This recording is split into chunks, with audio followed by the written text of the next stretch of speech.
আমরা হলো 31, তারপর ওল্ড ব্যাচের হুম। আছে 8 জন।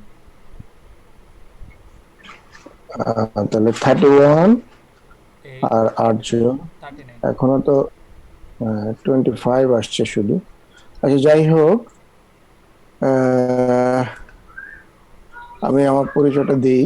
হ্যাঁ, আমি হচ্ছে আহ, আমার ডক্টর আবু সাইদ ইবনে হারুন, অ্যাসোসিয়েট প্রফেসর হিসেবে আছি তোমাদের কলেজেই।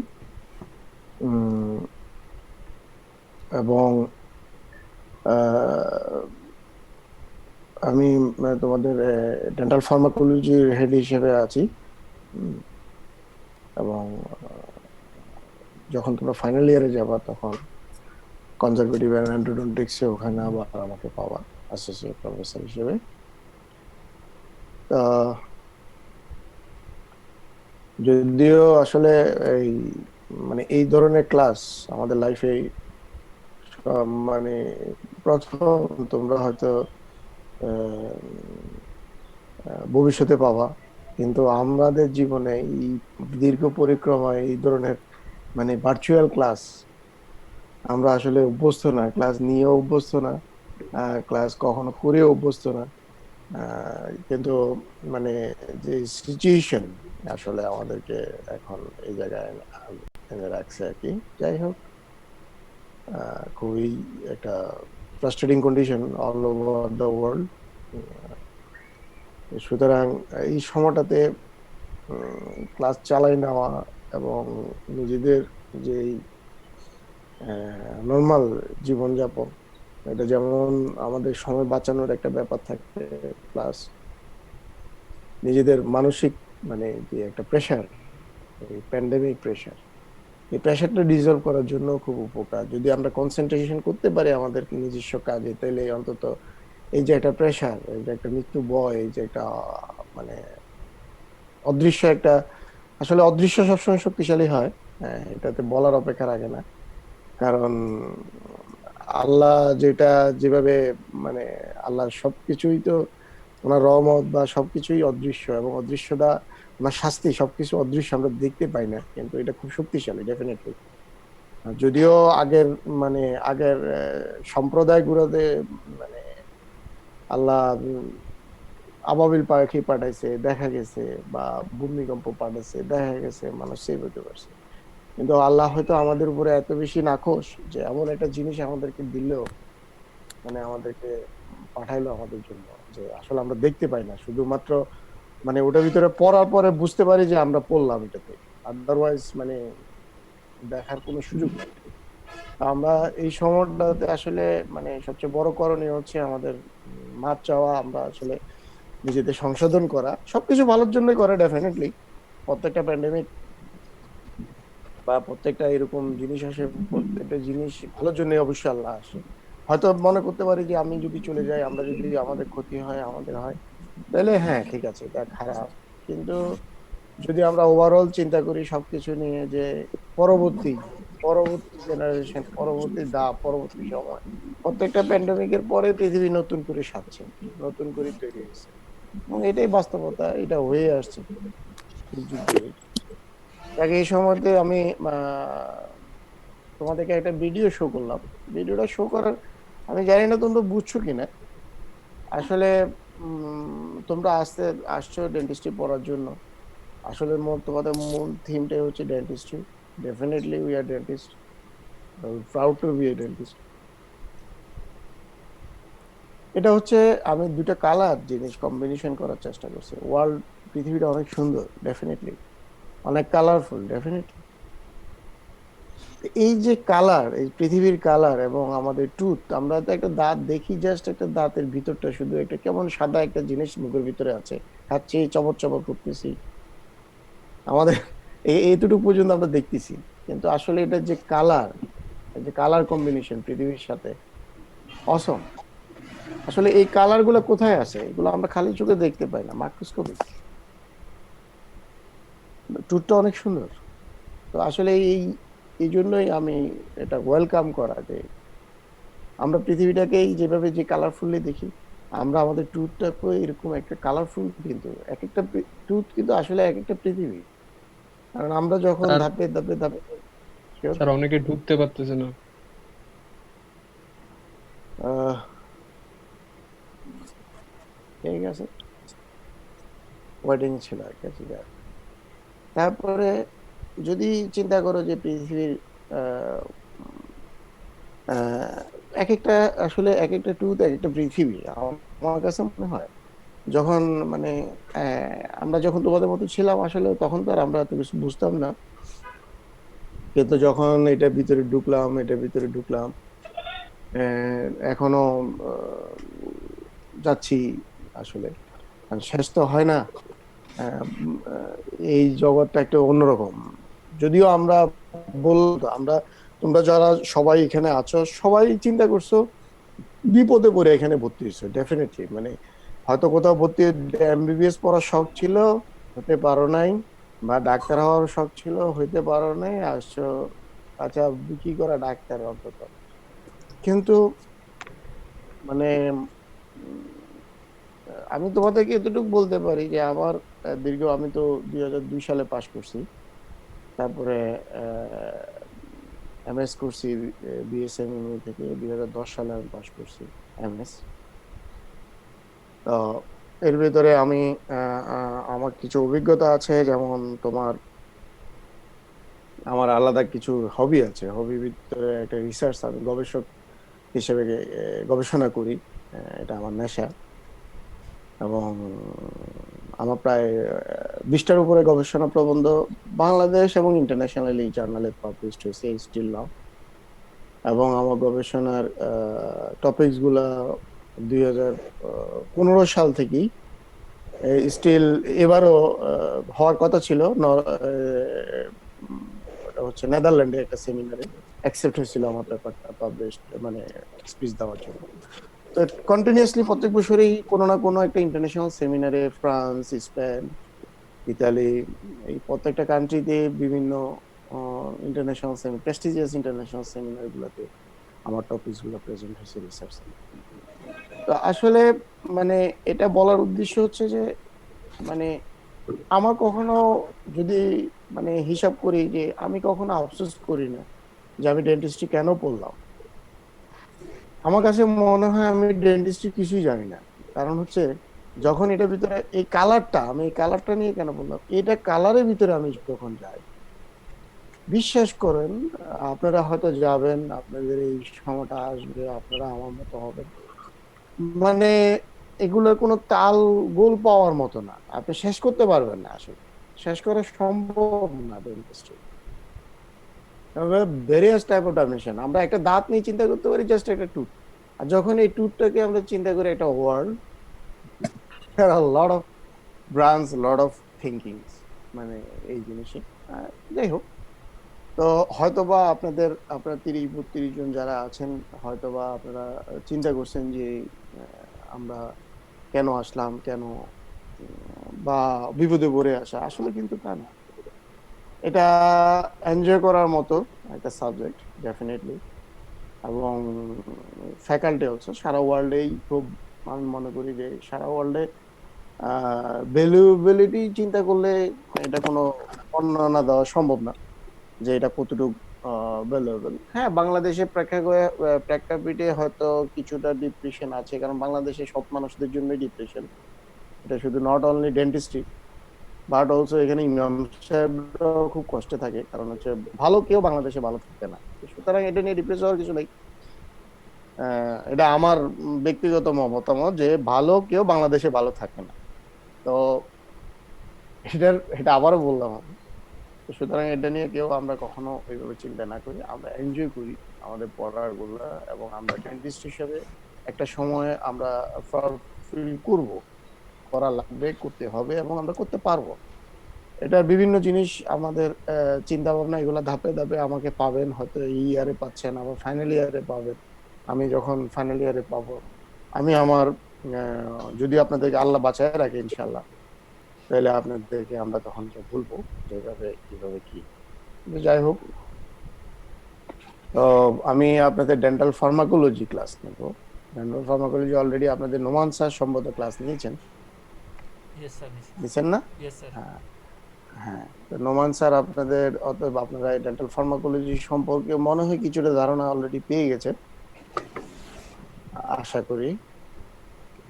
আপনাদের আইটেম কার্ডটা কি এগুলো আপনারা দিয়েছে নাকি দেয় নাই? দেয় নাই মনে না হয়। স্যার, দেয় নাই স্যার। হ্যাঁ, এখনো বাবা হয় নাই। তো আমি আসলে আপনাদেরকে আজকে যে আইটেমটা নিয়ে আমি ক্লাস শুরু করব, প্রিলিমিনারি ক্লাসটা শুরু করব, সেটা হচ্ছে লোকাল অ্যানেস্থেশিয়া। আসলে লোকাল অ্যানেস্থেশিয়া এমন একটা মানে চ্যাপ্টার অথবা এমন একটা আইটেম বা এমন একটা ম্যাটেরিয়ালস যে ডেন্টিস্ট্রি, সেলফ ডেন্টিস্ট্রি এটা নিয়ে কিন্তু অনেক প্রাউড ফিল করতে পারে। কেন? এই লোকাল অ্যানেস্থেশিয়া আবিষ্কারক হচ্ছে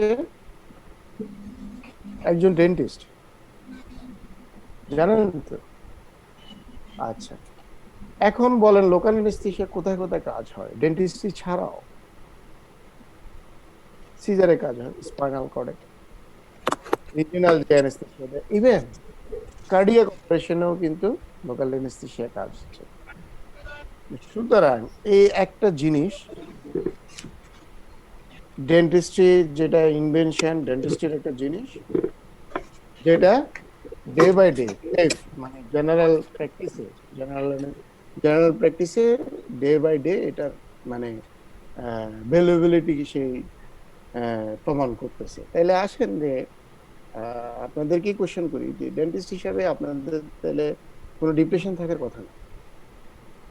কারণ হচ্ছে অলরেডি মানে এই একটা টপিকস, এই একটা জিনিস যেটা যেটা বাউন্ডারিলেস, নট অনলি ডেন্টিস্টের সম্পদ but also general surgery also, কিন্তু এটা ইনভেনশন একজন ডেন্টাল সার্জন। তো এই যে আপনারা এই পিকচারটা দেখতে পাচ্ছেন যে এটা যখন লোকাল অ্যানেস্থেসিয়া আবিষ্কার হয় নাই, ডেন্টাল প্র্যাকটিসটা কেমন ছিল? কারো যদি দাঁত তুলে ফেলা লাগতো বা তখন তো আসলে প্রিজার্ভেশন না, টুথ পেইন রিমুভ, এই সময়টাই ছিল তখন। যখন সময়টাতে লোকাল অ্যানেস্থেসিয়া বা অ্যানেস্থেটিক টাইপের কিছু আবিষ্কার হয় নাই, তখন ঠিক রোগীকে এভাবে ধরে তারপরে তার টুথ এক্সট্রাকশন করা হতো। সুতরাং লোকাল অ্যানেস্থেসিয়া কিন্তু একটা বিশাল বড় কি বলে, বিশাল একটা মাইল ফলক আমাদের ডেন্টিস্টের জন্য। আমরা এই জিনিসটাই আজকে জানবো।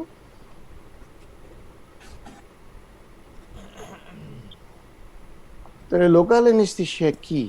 তাহলে আমার একটা কোশ্চেন আসে, তাহলে এতক্ষণ ধরে যে আমি লোকাল অ্যানেস্থেসিয়ার কথাটা বললাম, তাহলে লোকাল অ্যানেস্থেসিয়াটা কি? Local anaesthesia not local anaesthetic agent, দুইটা দুই জিনিস কিন্তু। আগে আমাকে লোকাল অ্যানেস্থেসিয়া জিনিসটা কি জানতে হবে। লোকাল অ্যানেস্থেসিয়া হচ্ছে transient and reversible loss of sensation.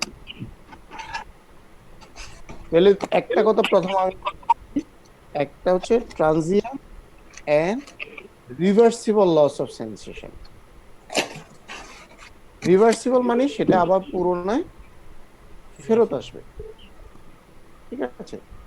তাহলে transient and reversible loss of sensation in a limited and usually superficial area, মানে একটা limited area, usually superficial area without impairing the degree of consciousness।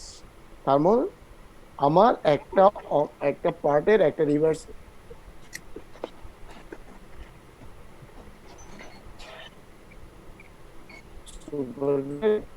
Sensation loss করবে। ধরেন আমার এই জায়গাটাতে সেই sensation loss করলো, কিন্তু আমার জ্ঞানের, আমি অজ্ঞান হব না। তার মানে impair the degree of consciousness produced especially by an static anesthetic effect only part of the body। তার মানে শুধুমাত্র একটা নির্দিষ্ট বডি পার্টে আমি transient and reversible loss of sensation হলো without impairing the degree of consciousness. এখন আমরা আপনাকে পরীক্ষার হলে জিজ্ঞেস করতে পারি হোয়াট ইজ লোকাল অ্যানেস্থেসিয়া, তাহলে আপনাকে এই কয়টা জিনিস আপনাকে বলতে হবে, ট্রানজিয়েন্ট এন্ড রিভার্সিবল লস। কোথাকার? আপনার superficial area, without impairing the degree of consciousness. এই কথাগুলো আপনাকে বলতে হবে। তাহলে আমরা জানলাম হোয়াট ইজ লোকাল অ্যানেস্থেসিয়া। তাহলে সেই জায়গাতে আসে যে what is local anaesthetic agent. Anaesthesia হচ্ছে একটা কন্ডিশন, আমার একটা পার্টের কন্ডিশন, আর অ্যানেস্থেটিক এজেন্টটা হচ্ছে আমি ওই কন্ডিশনটা করার জন্য যে ম্যাটেরিয়ালসটা আমি ইউজ করব। বুঝা গেছে দুটো জিনিস? Yes, sir. Okay. Local anesthetic agent is a drug that cause reversible local anesthesia and loss of nociception. এখন কথা হচ্ছে what is nociception? Pain receptors. Yes, যে আমার পেইন রিসেপ্টরটাকে পেইন ক্যারি করবে না, এটা লস অফ nociception। তাহলে হোয়াট ইজ লোকাল অ্যানেস্থেসিয়া পেলাম, what is local anaesthetic agent আমি পেলাম। ঠিক আছে? ওকে। এখন আসো যে আমি যদি ক্লাসিফাই করি, ক্লাসিফিকেশন একটা লোকাল অ্যানেস্থেটিক তাহলে আসে আমার এই কথাগুলো তখন চলে আসে যায়, ঠিক আছে আমি একটা লোকাল অ্যানেস্থেসিয়া, তাহলে লোকাল অ্যানেস্থেটিক এজেন্ট কত রকম? এরপরে যে জিনিসটা আসে অ্যাকর্ডিং টু কেমিক্যাল নেচার, যদি আমি কেমিক্যাল নেচার ধরি, একটা হচ্ছে স্টার অ্যান্ড অ্যামাইড, দুই রকম লোকাল অ্যানেস্থেসিয়া। যদি আমি কেমিক্যাল নেচারে ধরি তাহলে দুই রকম, একটা হচ্ছে স্টার, একটা হচ্ছে অ্যামাইড। এখন স্টারের ভিতরে আবার তিন রকম আছে। Number one, derivatives of benzoic acid. তারপরে হচ্ছে derivatives of meta amino benzoic acid.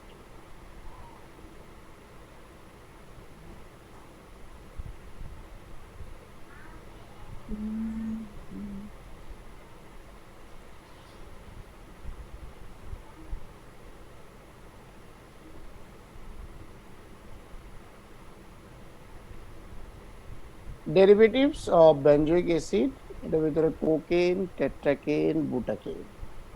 যদি আমি ড্রাগের নামগুলো বলি, স্টারে derivatives of meta amino benzoic acid, এটা হচ্ছে cyclomethycaine, metabutoxycaine, derivatives of meta amino benzoic acid. তারপরে আসো derivatives of para amino benzoic acid, procaine. Procaine এই পার্সেন্টেজটা নিয়ম কি জানি ওর নাম? Insan, sir. ইনসানুল্লাহ। Yes, sir. হ্যাঁ, তুমি পার্সেন্টেজটা কিন্তু নিও। হ্যাঁ, Okay, sir.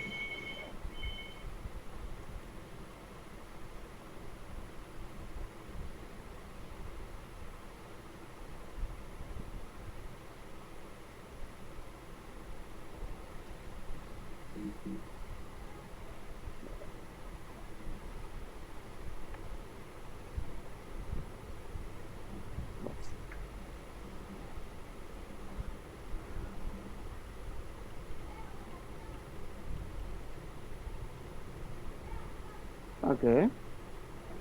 কারণ বারবার এক একজন আসে যায় তো এই জন্য প্রবলেম।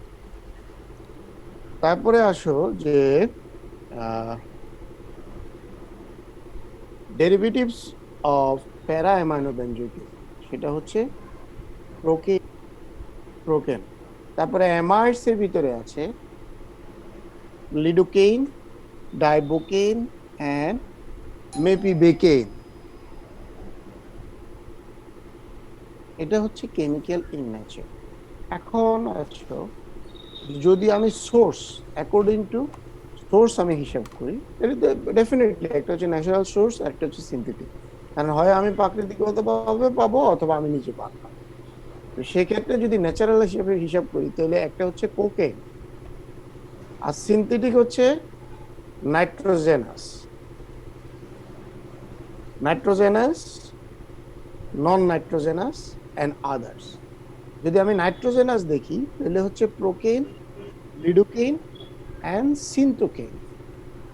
আর নন নাইট্রোজেনাস হচ্ছে ইথাইল অ্যালকোহল, বেনজাইল অ্যালকোহল। আর আদার্স এর ভিতরে ice, clove oil and phenol.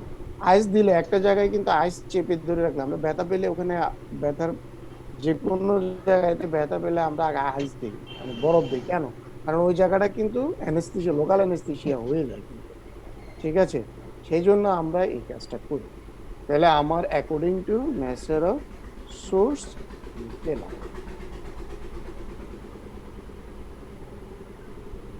এরপরে আসো, যদি আমি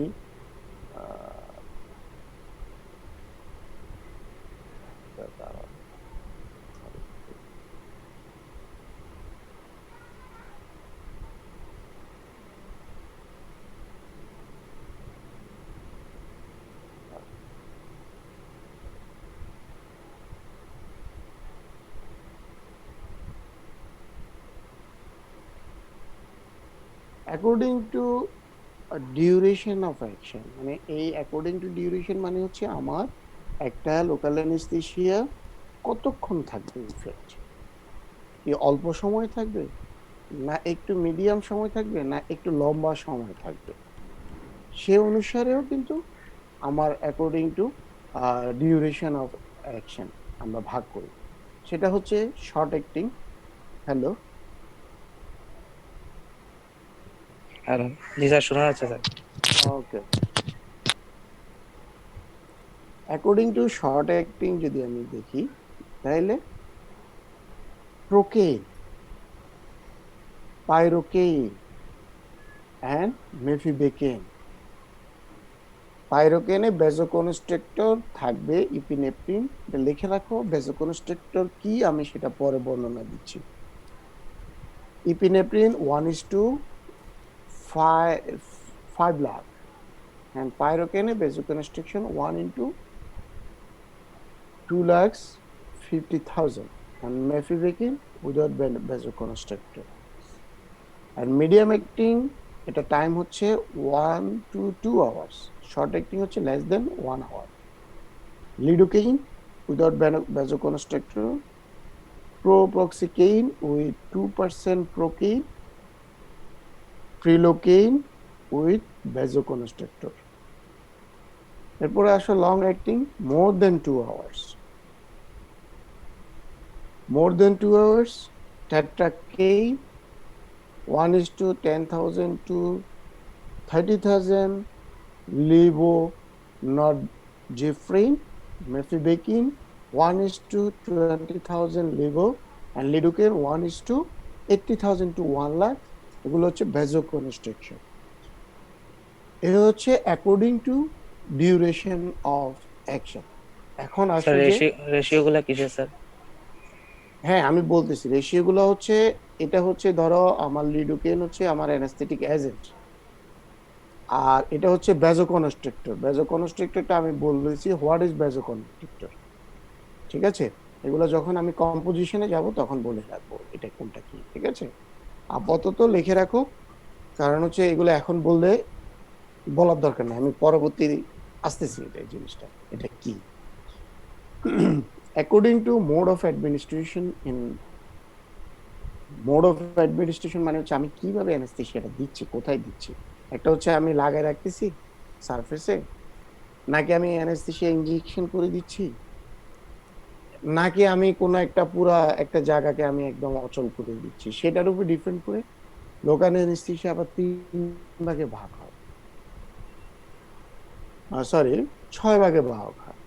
একটা হচ্ছে সারফেস অ্যানেস্থেসিয়া, মানে আমি উপরে যেটা মলমের মতো করে লাগায় রাখি অথবা স্প্রে দিয়ে যেটা করি সেটা হচ্ছে সারফেস আমি দিয়ে রাখলাম, এটা হচ্ছে টপিক্যাল অথবা সারফেস অ্যানেস্থেসিয়া। এটাতে আবার 2 রকম, আমি আগে বলে আসছি। যদি আমি ধরি তাহলে কেমিক্যাল নেচার ধরলে আমাদের সম্ভবত টাইম আউট হয়ে যাব, টাইম আউট হলে আমাদের ক্লাসও শেষ হয়ে যাবে। ঠিক আছে, পার্সেন্টেজটা কোথায় পাঠাবা? স্যার নোমান স্যারকে পাঠাতে বলছে। ওকে, নোমান স্যারকে পাঠাবা। সারফেস অ্যানেস্থেসিয়া টপিক্যাল হচ্ছে ester group, cocaine, tetracaine, amide group, lidocaine, dibucaine. এটা হচ্ছে সারফেস অ্যানেস্থেসিয়া। আর ইনফিল্ট্রেশন হচ্ছে soft tissue infiltration, hard tissue infiltration. Soft tissue infiltration হচ্ছে প্রোকিন, আর হার্ড টিস্যু ইনফিল্ট্রেশন হচ্ছে জাইলোকেইন। ব্লক হচ্ছে nerve block and field block. Nerve block হচ্ছে lidocaine, field block also lidocaine. এখন কথা হচ্ছে নার্ভ ব্লক কি? নার্ভ ব্লক যখন আমি ধরি, আমি এই একটা জায়গাতে নির্দিষ্ট একটা নার্ভ আমি ব্লক করি। আর ফিল্ড ব্লক মানে আমি পায়ের নিচের পুরো অংশটা ব্লক করে দেবো। আমি স্পাইনাল যখন দিব তো স্বভাবতই আমার নিচের পুরো অংশটাই নার্ভ ব্লক মানে ফিল্ড ব্লক হয়ে যায়, মানে পুরো একটা ফিল্ড আমার ব্লক হয়ে গেল। আমি যদি থোরাস ব্লক করতে চাই তাহলে থোরাস আমি ব্লক করব। এটা হচ্ছে ফিল্ড ব্লক। তাহলে স্পাইনাল হচ্ছে টেট্রাকেইন, যেটা আমরা সিজারিয়ান অপারেশন গুলাতে সাধারণত এখন ইউজ করে। টেট্রাকেইন স্পাইনাল। ইপিডুরাল এন্ড কিউডাল, সেটা হচ্ছে লিডোকেইন এন্ড মফিবেকিন। এন্ড ইন্ট্রাভেনাস হচ্ছে লিডোকেইন। লিডোকেইন ইন এপিডুরালে সাধারণত ইউজ করে ফর শর্ট ডিউরেশন, এন্ড মফিবেকিন হচ্ছে ফর লং ডিউরেশন। এটা আসলে সেন্ট্রাল নার্ভাস সিস্টেমে ইউজ করার জন্য আর কি। আচ্ছা, এখন আসো যে properties of local anaesthesia solution. একটা লোকাল অ্যানেস্থেটিক সলিউশন কি কি প্রপার্টিজ থাকবে? ডেফিনেটলি এটা নন ইরিটেন্ট, এটা কোনো পেশেন্টকে ইরিটেট করবে না। এটা যে কোনো ড্রাগের ক্ষেত্রেই বায়োকম্পেটেবিলিটি একটা কথা আছে, যে এটা কোনোভাবেই সে কোনো পেশেন্টের হ্যাম্পার করবে না, তাকে ইরিটেট করবে না। ঠিক আছে।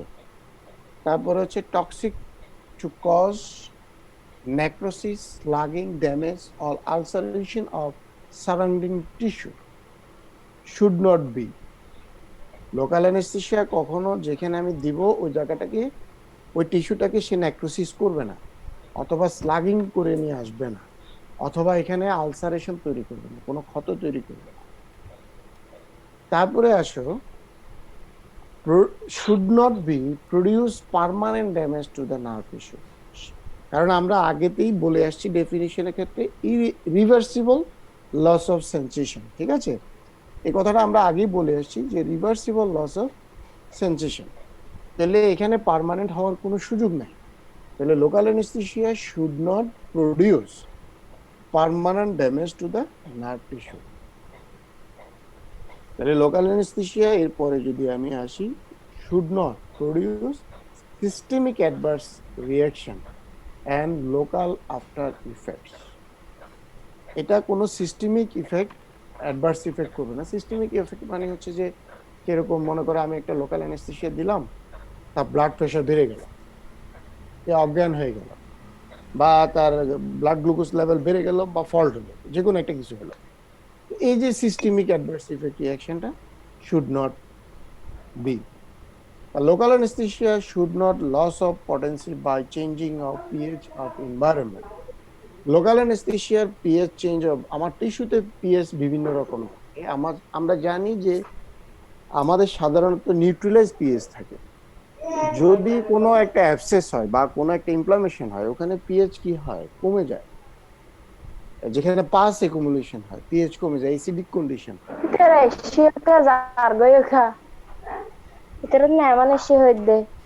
যদি পিএস কমে তাহলে আমার কোনো মতেই যাতে লোকাল অ্যানেস্থেসিয়া ওখানে তার যাতে পটেন্সিটা না কমে যায়, শুড নট বি। এই জিনিসটা আমার হচ্ছে ideal properties of local anaesthesia. তাহলে এটা যদি না হয় তাহলে লোকাল অ্যানেস্থেসিয়া কিরকম হতে হবে? সামনে গতগুলা হচ্ছে এগুলো হওয়া যাবে না। তাহলে local anaesthesia should be effective in whichever route is given. আমি যে কোনো রুটে দেই, আইদার সারফেস দেই, আইদার ফিল্ড ব্লক দেই, আইদার নার্ভ ব্লক দেই, আইদার ইন্টারভেনাস দেই, আইদার স্পাইনাল দেই, যে রুটে আমি দেই, it should be effective, have rapid onset of action. খুব কুইকলি আমার কাজটা করতে হবে, সে খুব কুইকলি যাতে কাজটা করে, have sufficient time of action, be isotonic in body pH, এই বডি পিএইচ এর সাথে নর্মাল ভাবে কাজ করবে, সে যাতে আবার ওখানে গিয়ে অ্যাসিডিক না হয়। Exert reversible chemical reaction with nerve, সে নার্ভে chemical reaction, reversible chemical reaction করবে। চিপ অ্যান্ড অ্যাভেলেবল, এটা কম দাম হবে এবং অ্যাভেলেবল পাওয়া যাবে। তাহলে এটা হচ্ছে আমার আইডিয়াল প্রপার্টিজ। আচ্ছা, আমি কম্পোজিশন এটা আমি আর আজকে না পড়াই, কারণ মোটামুটি আমার টাইম কি বলে শেষ, আর 4 মিনিট আছে। ঠিক আছে,